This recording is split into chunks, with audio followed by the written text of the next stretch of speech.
All right, let's get this show on the road. Welcome, everybody, to AES Eventide booth 2019. Today, I am joined by the wonderfully talented JC Losada, a.k.a. Mr.Sonic. Correct. Thank you for being here, spending your time. Thank you for having me. How are you guys? How's everybody? How's everybody doing? Ooh, AES 2019. Yes. Woo. So today, you've got a session that you're going to show us some H3000. So tell us a little bit about what the session is, who the artist is, and the genre. Awesome. Yeah, well, first of all, thank you for being here today. Welcome to AES Eventide. And today we're going to be working with a session of indie artists. It's a duet from Colombia, twin sisters from Colombia called Las Marti. So their upcoming album is a mixture of urban with reggae, with dancehall, with pop. So I wanted to bring a little bit of those Latin vibes to AES so you guys can see what's happening under the hood when we mix and put together some Latin beats. And that's what you do best, right? So let's check it out. Yes, so let me play this for you. I'm going to play the instrumental for you guys so you see what's going on, and then we'll start going deep in it, okay?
The jacket comes off.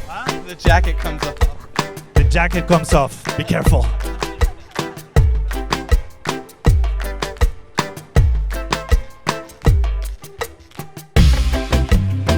This is very focused sounding. Everything is living exactly where it's supposed to.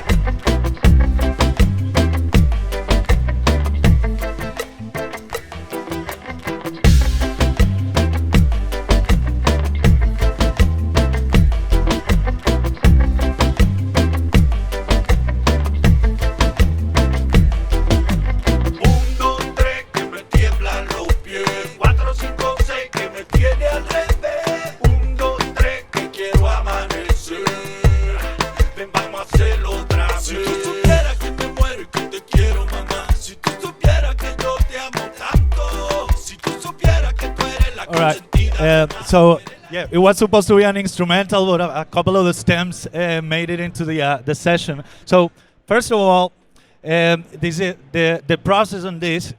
I programmed everything. The only live instrument over there is guitars, and my friend Carlos over there play the guitars. Yes, Carlos. So other than that, everything is programmed, and I'm a firm believer that it's not about the most expensive library of sounds.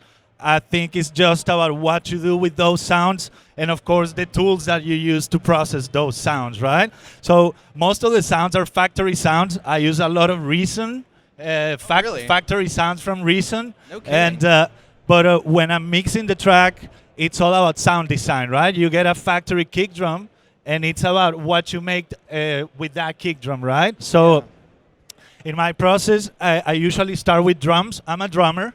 Well, I was a drummer, but and a percussionist, right? So to me, like when it comes to the production process, everything starts with drums and bass, and it's usually how it goes for pop music, hip hop, rock.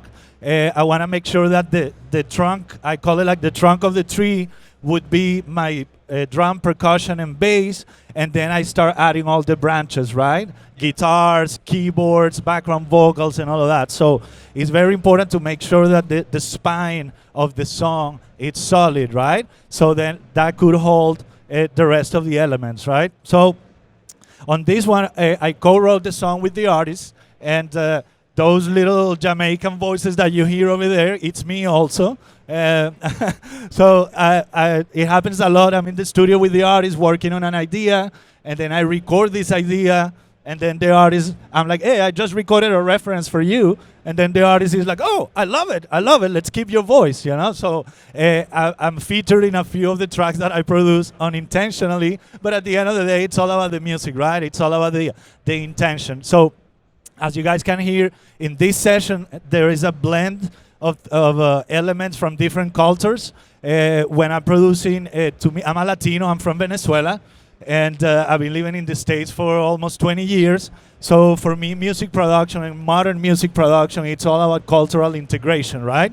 If we see, for example, the longest running #1 hits on the Billboard charts, the three of them, which are Old Town Road, Despacito, and Mariah Carey with Boyz II Men, these three songs that are the longest running one hits on the Billboard charts, the three of them, the common element is cultural integration, right? We have Old Town Road, which is hip hop with country music. Then we have Despacito, which is Justin Bieber, which is pop with reggaeton from Puerto Rico, right? And then we have Mariah Carey with Boyz II Men, which also is a blend of influences, right? And culture. So as you can hear here, there's live percussion, there's the dance hall beat with the reggae vibes. So to me, it's all about incorporating all of these elements and try to create a unique sound, right?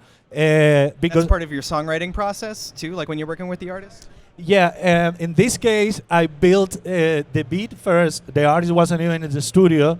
The artist is like, hey, we need songs for the album. So I worked on the beat, and then I recorded my voice with those ideas, you know, to send it to the artist. The artist was in Miami at that point. So when I sent the beat and the rough vocals, then the artist and I get together afterwards, and then we write the hook together and all of that. Later on, I'll play this song for you guys with vocals and everything, so you guys can hear the full thing. I wanted to focus a little more on the instruments right now, so we can go a little bit into the processing aspect, right? Yeah. All right. So one of the things that I want to show you guys today, it's how I'm using the H3000.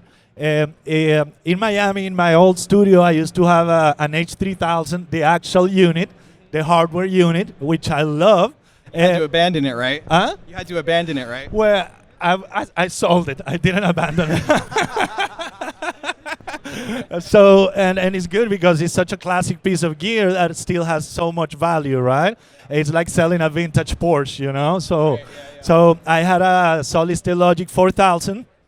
And I sold that, and now here in New York, I have the new SSL AWS 948 Delta, and now all my outboard gear, I sold it, and now I work on a hybrid system, right? I have my SSL with the analog, all the analog EQs and compressors, but then I use Pro Tools as my effects rack. So my signal comes out of Pro Tools into my channels, my analog channels on my SSL.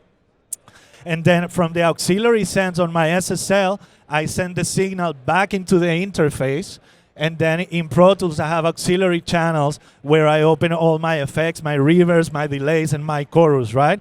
And out of Pro Tools, I come back into the interface, back into the effects returns on the console, right? So it's a back and forth. It's a total hybrid system, right? So for this song, one of the cool things here is that you can hear there's acoustic guitars, steel guitars, you know, but there's also electric guitars, right? And also you have the sub bass driving bass line, right? So let me show you guys really quick what's going on with the guitars, right? With the acoustic guitars.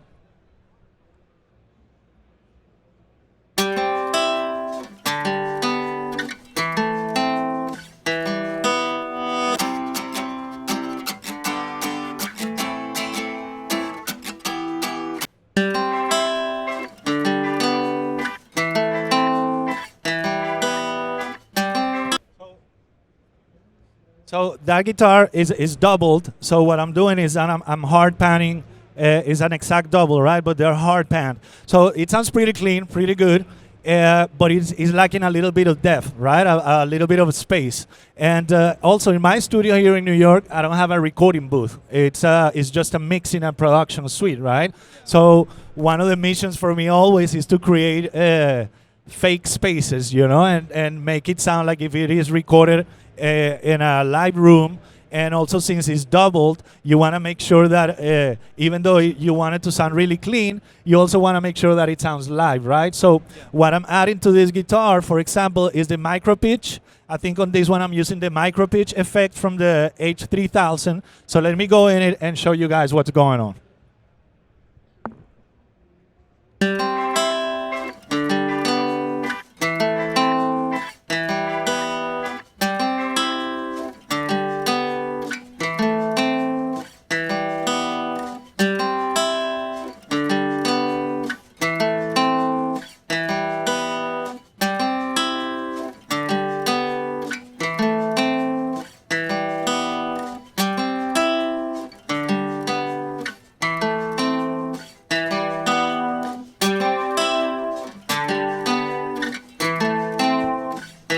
So as you can see, just by bringing the fader, the send up, and the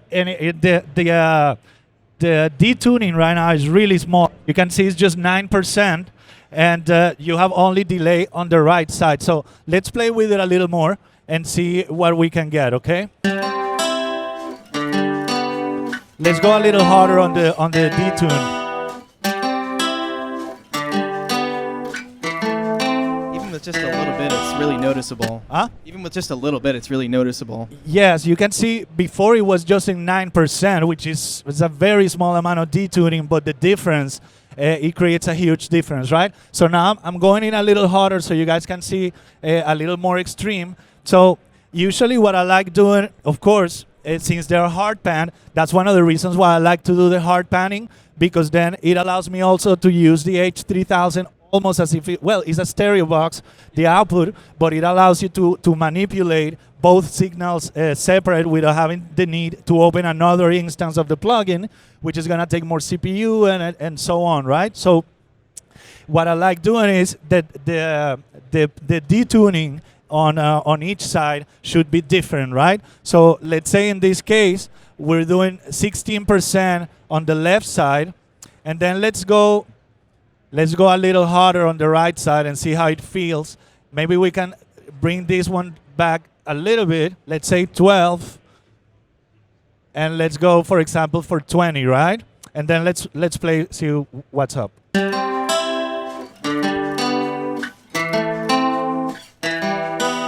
So I'm gonna bypass it really quick.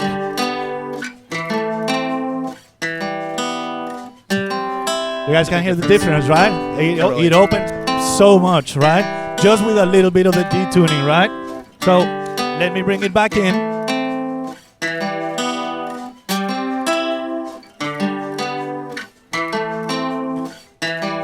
All right, so the other cool thing that we could do now is play with the delay, right? We have an extra delay here also that we can manipulate separately. We have the left delay and the right delay, right? So right now we have 0% on the left side. So let's bring it up.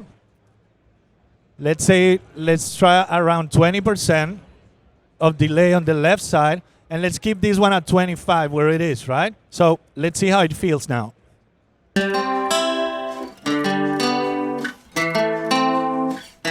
I'm gonna bypass it.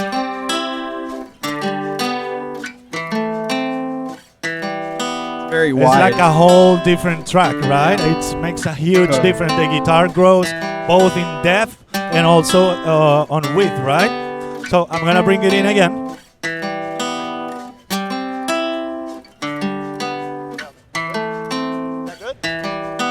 So I'm gonna bring the effect back in. Right? Big difference, right? So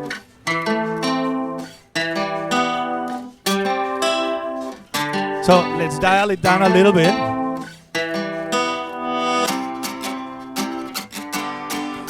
Right, like you wouldn't expect to use it that extreme in the context of a mix, yeah, right? I'm going But- a little bit extreme so we can hear it. I know there's a lot of noise and things happening around, Right. so I just wanted to go a little extreme so you guys can feel it, right? So let me see now.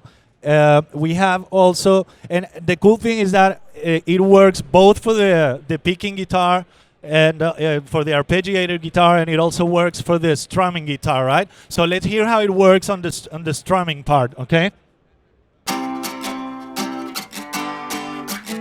So that's the strumming part. Let's bypass it. You guys can hear it? I'm gonna put it in now. Sorry.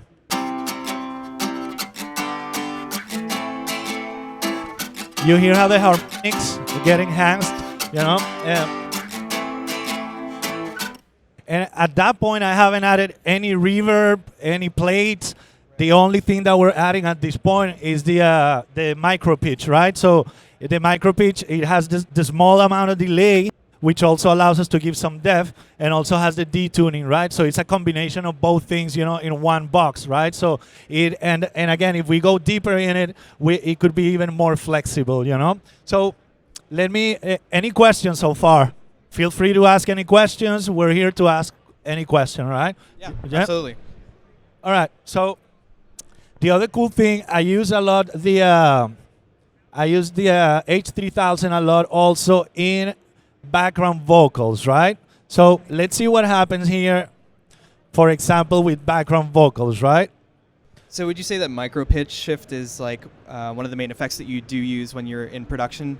Yes, micro pitch definitely is one of the, remember, as I said before, my studio is just a mixing suite, you know, so I don't have like that space, and so the sound is really dry when we record over there. As you can hear the guitar, no effect, it sounds really, really dry, right? It sounds clean, but it sounds like here, you know, like in your face. So once you color it, it allows you to give space and also color. And at that point, I haven't even applied any EQ, any EQs or any time-based effects, right? No delay, no reverbs, no plates. So by adding the harmonics, that the soft harmonics and harmonics that get enhanced with micro, it definitely, you know, enhances the guitar, right? So let me find really quick the background vocal stem, and then we'll play with it a little bit. Ay, si supieras como yo te amo, cuando estamos solos como Better? gozamos, All right. y yo te quiero para mí, Yeah, todo we have todito para mí, bebé, mi amor. Cuando bailamos All right, so as you can hear there, we have the dry background vocal stem, right, with the lead vocal. So we're gonna do the same thing. Well, we have like We're God battling is with God Jenna, is like. coming down on the booth next to us, you know. So yeah, man. All right, so let's just play a little bit here with the background vocals, right? So I'm gonna apply the same effect that we applied to the guitar to the background vocal stem, right? So you're gonna see how it opens up. Ay, si supieras como yo te amo, cuando estamos solos como gozamos, y yo te quiero para mí, todo todito para mí, bebé, mi amor. Cuando bailamos reggae y vallenato, poquito a poco nos vamos pegando, y yo te quiero para mí. So you guys can hear the difference out there? Yeah? Yeah, I'm gonna do it again. No effect first. Ay, si supieras como yo te Right? amo, So that's really cuando dry estamos and in your solos face, como right? So gozamos, I'm gonna y yo bring te it quiero in. para mí, todo todito para mí, bebé, mi amor. Cuando bailamos reggae y vallenato, poquito a poco nos vamos. Yeah, so the idea also here is that you have two singers, right? Recording a few tracks on top of each other, right? So it's just overdubs. There's not actual background vocals happening. So what you're trying to do again is to create a little bit of depth. And also it works as a doubler, right? Because remember, we're detuning the signal on the two different channels, right? One of them, we're detuning by 20% and the other one by 25%, right? So remember what's happening with the delay also. So what happening is that the box is generating a new signal and is delayed on top of the original signal. So that's why it sounded like there are more vocals involved. And we haven't added any reverb to it again, right? Not yet. We haven't added any reverb. So let me play it again for you so you guys can feel the difference one more time. Ay, si supieras como yo te amo, cuando estamos solos como gozamos, y yo te quiero para mí. That's dry. Todo todito para mí, bebé, mi amor. Cuando bailamos reggae y vallenato, Here we go. poquito a poco nos vamos pegando, y yo te quiero para mí, bien pegadito junto a mí. You guys feel it, right? Can you hear it out there, the difference? All right, cool. Cool. And one last thing I want to show you on how we can play with the H3000. I like adding it to the bass, right? Especially this bass, which is like a reggae sub bass. It doesn't have too many harmonics, right? So sometimes you add a little bit of micro pitch or chorus effect to that sub bass, and it develops new harmonics to it and new overtones. So it definitely helps it cut through the song a little more, and it also helps you with blending it with the guitars and with the other instruments, so it doesn't sound so detached, right? So let me find the bass stem really quick and add a little bit of this effect to it.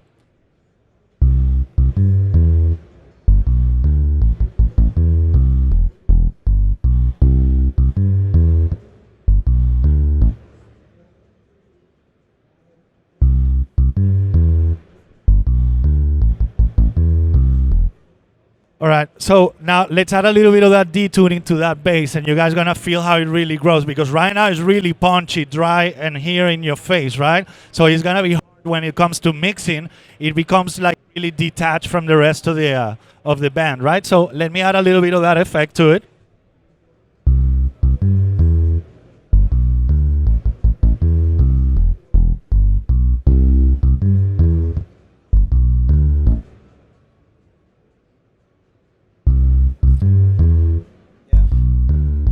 And also what we can do, since we're gonna do this one for the bass, let's exaggerate a little bit the detuning, right? So let me go here, left pitch, we can go a little harder on it. Just so you guys can feel it a little better. 25% is a lot, but you'll be able to feel the difference, right? It's very wide now. That's a little too much, but it's just for you guys to hear it out there, right? So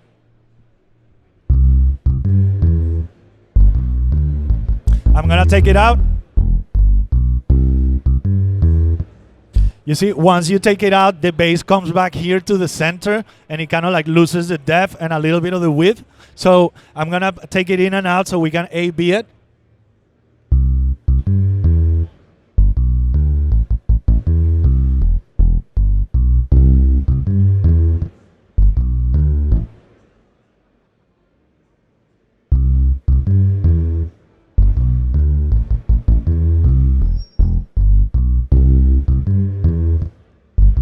You guys can feel it, right? All right, cool. Any questions? Right on. Yeah, let's give him a hand, everybody. Thank you, guys. Great demo. Thank you. Thank you. Yeah, a little bit of micro pitch will go a long way. So yes. Yeah, and of course, the settings right now, I'm going like hard on the settings, a little exaggerated and really quick, so we can hear it.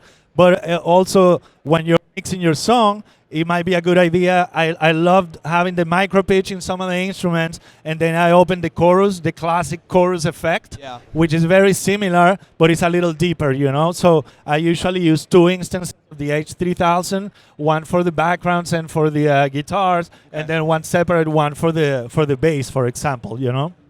Yeah, I actually didn't anticipate that you would use it on the bass, but it makes sense. And Right? like helps it fill out that space like you're talking about. Yeah, and especially because it's an electronic bass, so you don't want to do an electronic bass sound and try for it to sound like a real bass, because that defeats the whole purpose, right? So if we're going to go with an electronic bass, then, you know, You let's just want to make it fit with you what's make already it, going you on. want to make it real electronic, right? And as I was saying before, it's not about having the most expensive library of sounds.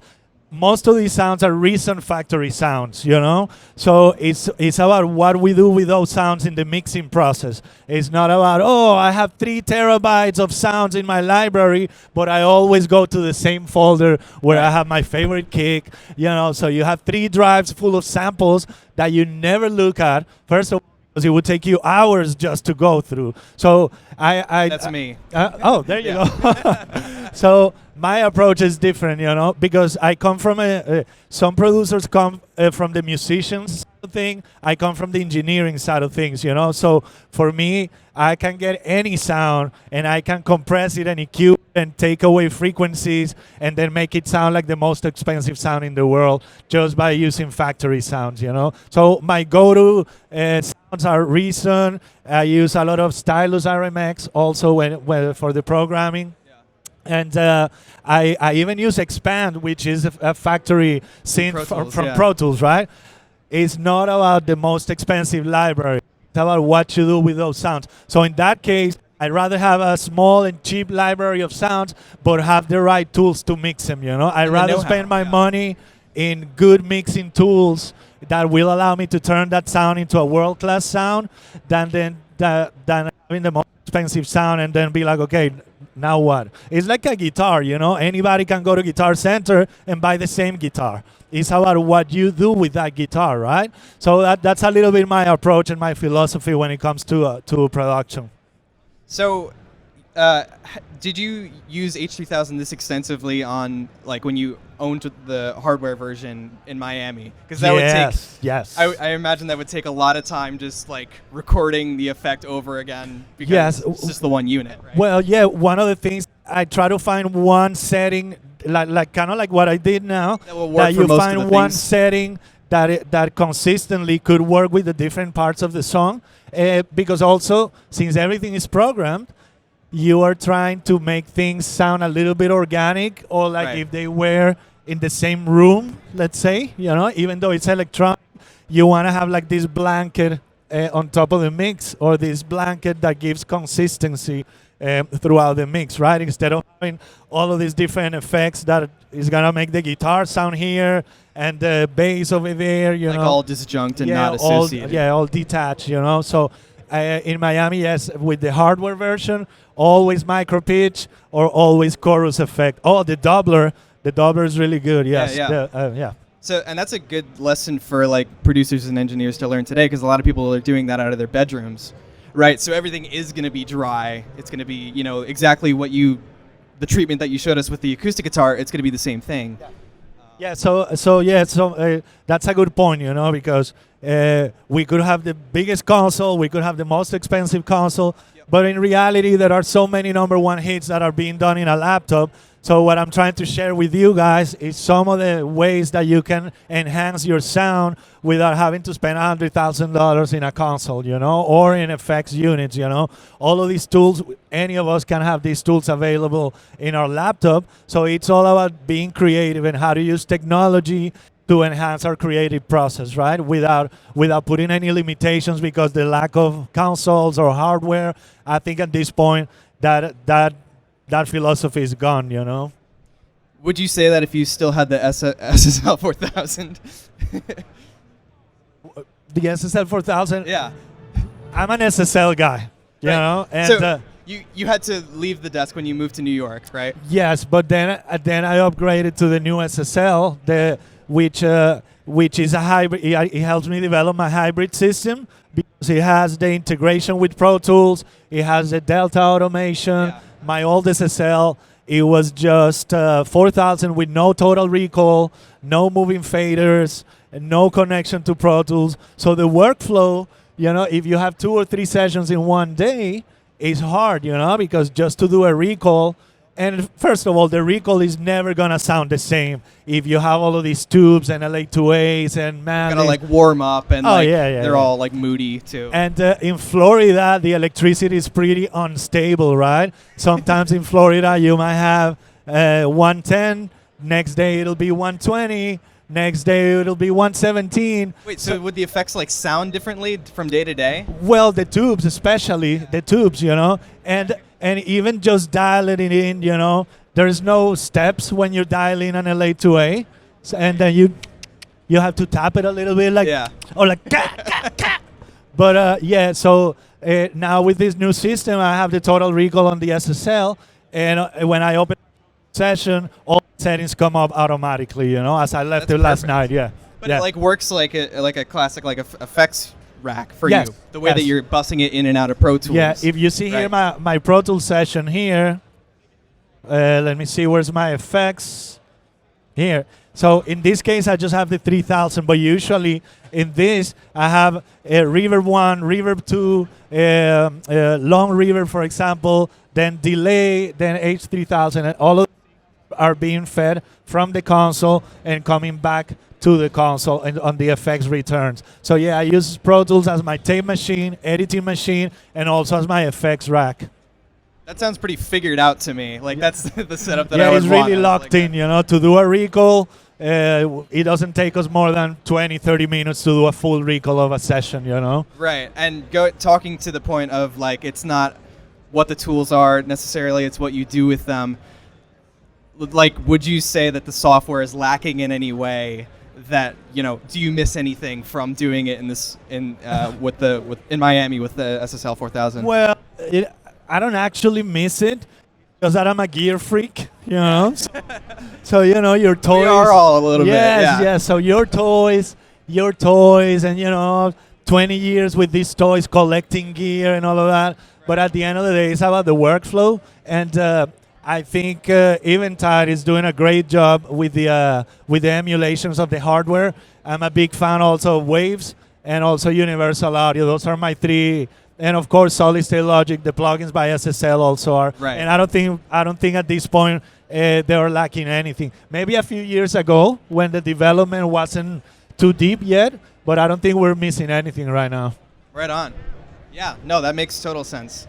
Over the past few years, you've really been seeing a lot of these emulations come to light, like in, across the board from all these different companies. They're all saying, here's my 1176, here's my, different versions.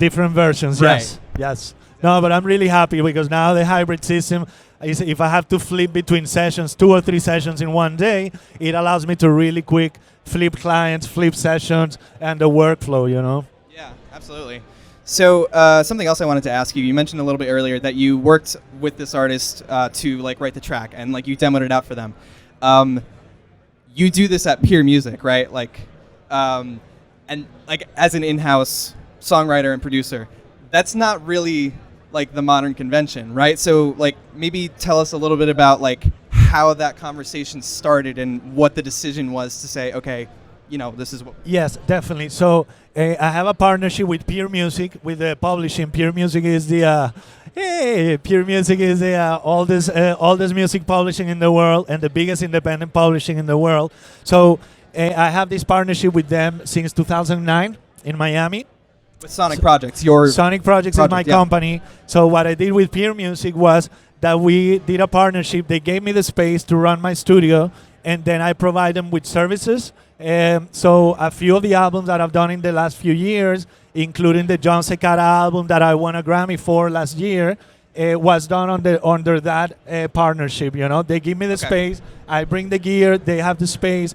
So it's a publishing company, and it's such an old publishing company that they need to revamp their catalog, right? So you're refreshing old stuff, and so I re-recorded their masters, I mixed their masters so they can renew their copyrights, right? So, and I'm also a songwriter, so I'm under Peer Music. I run my company independently. I do my projects independently, but I provide them with services as well as they provide me with the infrastructure to develop my career as a songwriter. So it sounds like a win-win. Do you think that other publishing companies are going to sort of come to this arrangement in the future? Well, the thing is that publishing companies are usually in the business of catalog and copyright, and record labels are the ones that are in the business of developing masters, right? Right. But remember, copyrights become public domain at 75 years. After 75 years. Okay, so they have to do this. You have to renew that to copyright. to So hold that otherwise, copyright. your catalog is gonna go public domain. So how do we keep it private? How do we keep the copyright? We re-record it.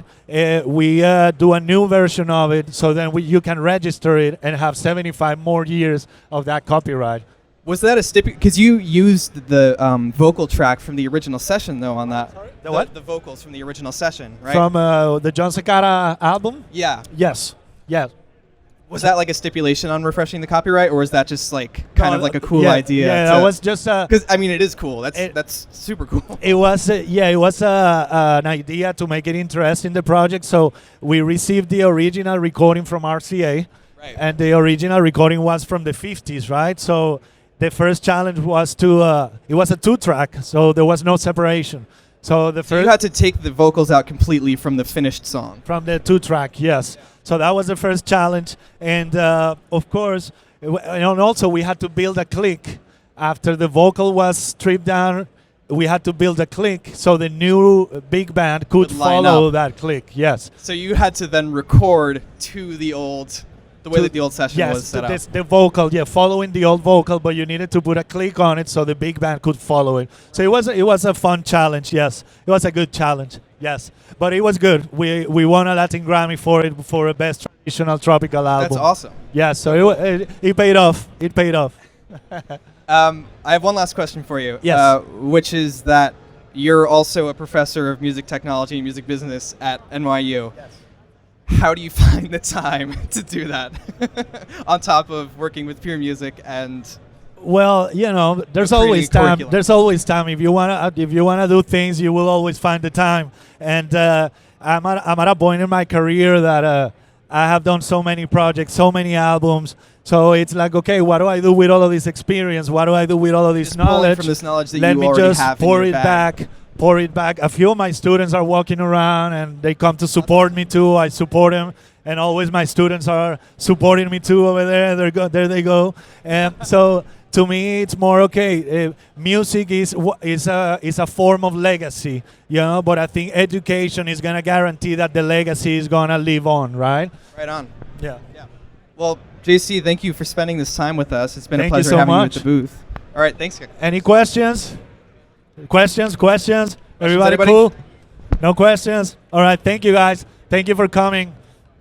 Thank you. Take care. Right on. Thank you, man. Absolutely. Thank you, guys.